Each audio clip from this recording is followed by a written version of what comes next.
Tonight we meet a young man whose life changed completely when he dabbled in hard drugs. Stuart Page nearly died and suffered brain damage after an accidental overdose. Although he's still recovering, Stuart's determined to stop other young people risking their lives for a high. It's Stuart Page's 28th birthday, and his dad Alan is in charge of the bubbly.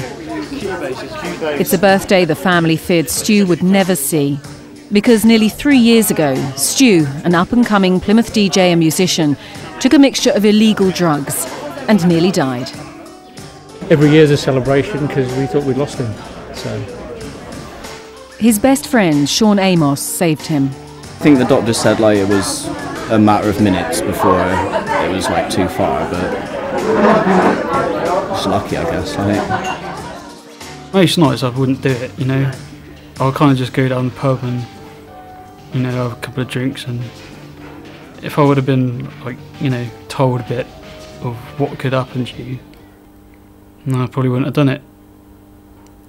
He was in a coma for over 6 weeks, and the consultant told us that it was what they call a global assault on the brain, and as we looked through the results of the MRI, we could see the brain damage, and it was every part of his brain, and we feared for the first year that he would be in a vegetative state.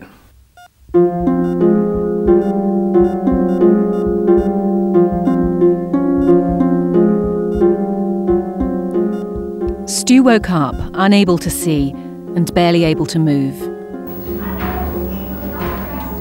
Now, after 3 years of intensive therapy, he's just strong enough to push his own wheelchair. But he's still badly brain damaged and his sight remains poor. No one knows if he'll get any better. I'd just love to be able to walk again.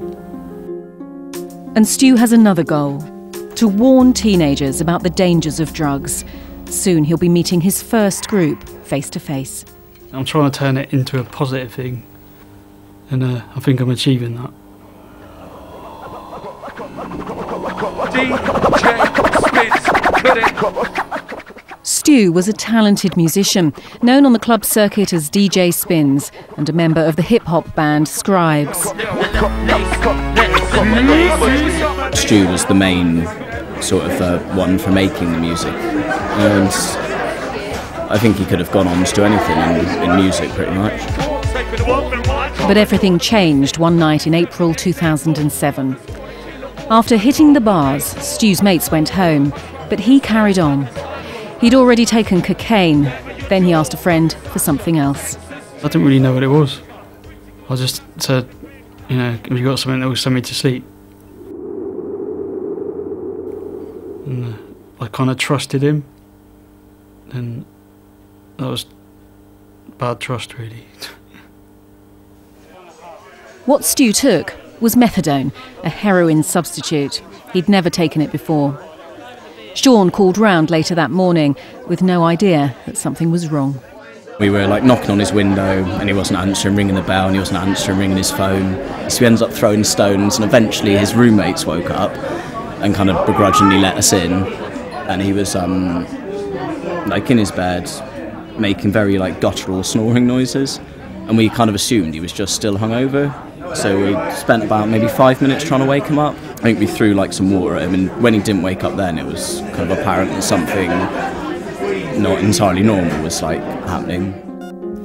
Stu was lying awkwardly and wasn't breathing properly.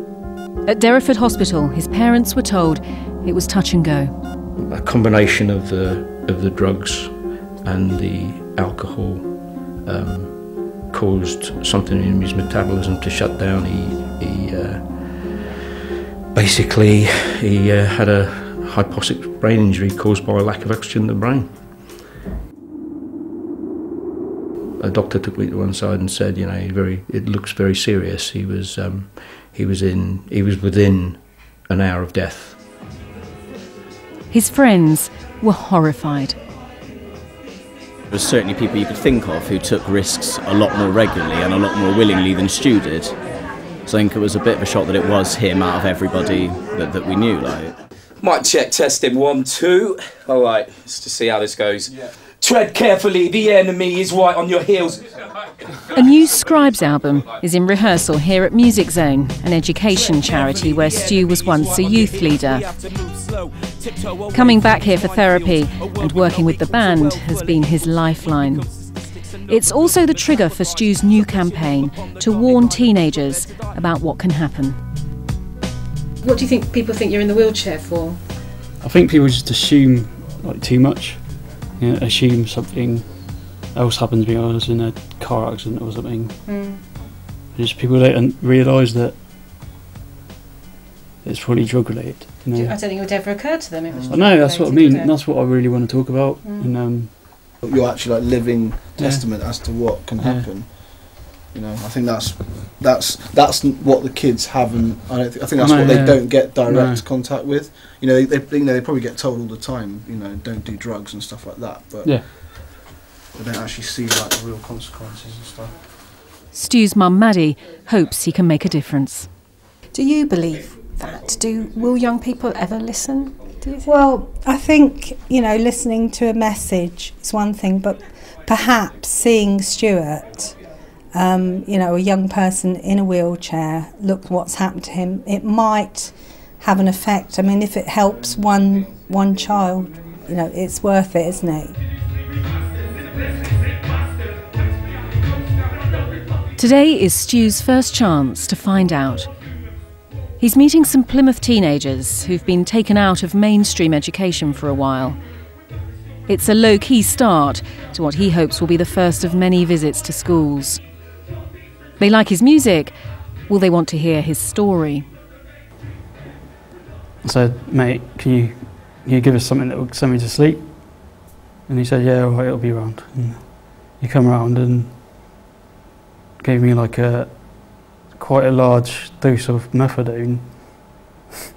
And that was almost the end of me, really. But I fell asleep with something blocking the airway in my throat.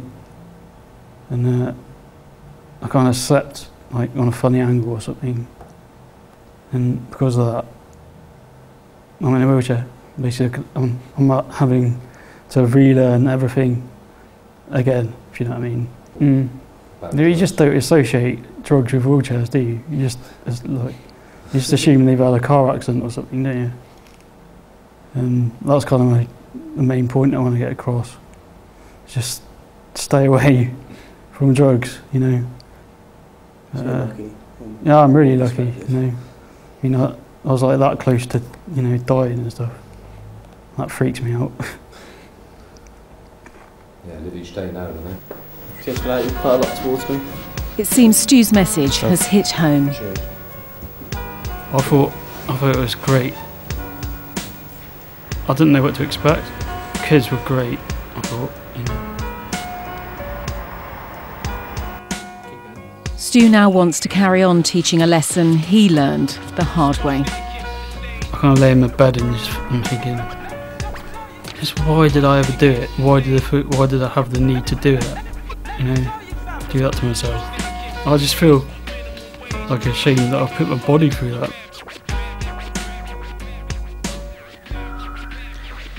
It's the sort of thing that you read in the paper and think how terrible, how awful for that family, and then just turn the page and read something on the next page. You don't expect it to happen to you, but then who does? I think I'm going to be like a better person. I'm trying to turn it into a positive thing, and I think I'm achieving that. Again, I take the stage, too late to face my fate. Walk a thin line on the edge of the razor blade. The wasted days, now watch as I fade away.